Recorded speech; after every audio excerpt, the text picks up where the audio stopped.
नागकन्या। बहुत पहले भारत के पूर्वोत्तर क्षेत्र में एक गांव था मिस्मा। वहाँ एक अनाथ मछुआरा रहता था, ताराओन।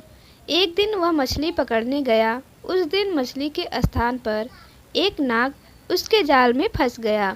दरअसल वह नाग नागलोक का राजा था। अपने पिता को जाल में फंसा देखकर नागकन्या घबराई। उसने सुंदर स्त्री का रूप धारण कर लिया। वह ताराओन के पास पहुंचकर बोली, यदि तुम मेरे पिताजी को छोड़ दोगे तो मैं तुमसे विवाह कर लूँगी। युवक मान गया और उसने नाग को छोड़ दिया। नागकन्या ने उससे विवाह कर लिया। ताराओन और नागकन्या का विवाह गांव वालों को नहीं भाया।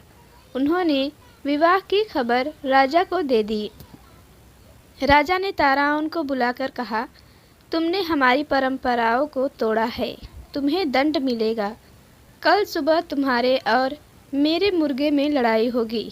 जो हारेगा उसे गांव छोड़कर जाना होगा। युवक डर गया। उसने घर आकर सारी बातें पत्नी को बताई। नागकन्या बोली, इसमें इतना डरने की क्या बात है? मैं अभी नागलोक से एक बलवान मुर्गा ले आती हूँ। यह कहकर वह नागलोक चली गई। कुछ देर बाद वह मुर्गा लेकर आ गई। दूसरे दिन राजा और युवक के मुर्गे में आपस में भिड़ गए। नागलोक का मुर्गा अधिक बलवान था, इसलिए राजा का मुर्गा हार गया। परंतु वह बोला, ताराओन, इससे फैसला नहीं हो पाया है, अतः कल सुबह जो टोकरी नदी को उल्टी दिशा में बहा देगा वही विजयी होगा। ताराओन के लिए लोहित नदी के बहाव को उल्टी दिशा में मोड़ना असंभव था। उसने यह बात नागकन्या को बताई। उसने पति को ढांढस बंधाया, डरो नहीं, मेरे पिताजी तुम्हारी मदद करेंगे। वह अपने पिताजी के पास गई। नागकन्या ने अपने पति की परेशानी बताई। पिता ने उसे सुंदर टोकरी दी। कहा, टोकरी को नदी में डालते ही धारा उल्टी दिशा में बहने लगेगी। नागकन्या अपने घर पहुंची। ताराओन को सारी बातें बता दी। ताराओन ने टोकरी नदी में डुबो दी।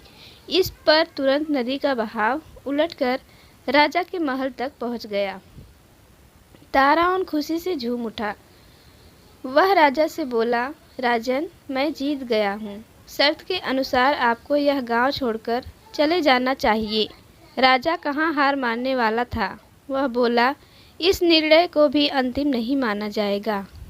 अब हमें युद्ध करना चाहिए, इसी युद्ध से निर्णय होगा। ताराओन भागा भागा अपनी पत्नी के पास पहुंचा और सारी बातें बताई। राजा के पास बड़ी फौज थी, परंतु ताराओन तो अकेला था। नागकन्या उसकी परेशानी सुनकर फिर नागलोक में पहुंची। वहां से वह सोने का ढोल और उसे बजाने की छड़ी ले आई। सुबह राजा अपनी फौज के साथ लड़ाई के लिए आया। ताराओन पहले से ही तैयार था।